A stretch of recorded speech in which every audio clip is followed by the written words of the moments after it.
question on many of our minds: will we have a wet or a dry winter? I went to Portland for the American Meteorological Society's Winter Weather Forecast Conference and did my own forecasting to see what we could be in store for this season. Whether you pray for snow, I love it when it's winter, or prefer a mild winter, I do not like the winter. I'm not a winter guy. I don't ski, I don't snowboard. Central Oregon could benefit from a good wet winter or two. So Central Oregon's been dealing with significant drought, as you know, for a long period of time. This is not going to just fix itself in one single winter. AMS President Steve Pierce says it'll probably take 4 or 5 significantly wet winters with high snowpack in the Cascades to get Central Oregon out of drought. One important factor to consider when forecasting a winter outlook is whether we're in an El Nino or a La Nina weather pattern. We are in that La Nina pattern, and we're looking at about an 80 to 90% chance that will continue through that. Pierce says this plays in our favor when it comes to drought. A La Nina year typically portends wetter and cooler than normal conditions across the Pacific Northwest.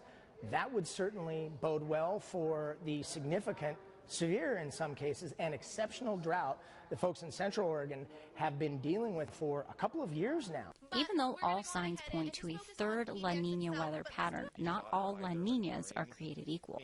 So this year we're transitioning into that weak La Nina kind of pattern. So the yellow section here, that shows about a 75% chance that will sit in that weak La Nina pattern. A strong La Nina could mean more snow in the Cascades, while a weak one would mean less. Although, additionally, this is the third La Nina in a row, so 3 winters with La Nina, and that's very rare. That's only happened twice since 1950. There are very few analogs or similar years from the past that we can draw on that are a third consecutive year of La Nina.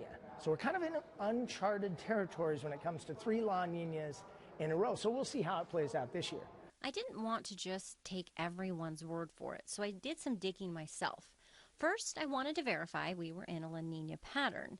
To do that, you look at the equatorial sea surface temperatures and see if they are below average across most of the Pacific Ocean. Next, I looked at the PDO, or Pacific Decadal Oscillation. We're in a negative phase, which means we have warmer than normal sea surface temperatures here and colder than normal sea surface temperatures here. That supports the La Nina-like climate pattern. It's also important to know in El Nino and La Nina events, it causes the path of the jet stream to move over the U.S. in different locations. The positions where the greatest evaporation of water into the atmosphere shifts as well. In the La Nina pattern, the jet streams shift poleward, and this sets us up for cooler and wetter than average conditions. It looks like I'm seeing similar conditions as others at the Winter Weather Forecast Conference. I think things bode well. We'll see how the forecast plays out for a wetter than normal winter across all of Oregon, including Central Oregon. With all that being said, Mother Nature always throws a wrench in when it's La Nina. This is the official NOAA Winter 2022-23 precipitation outlook map.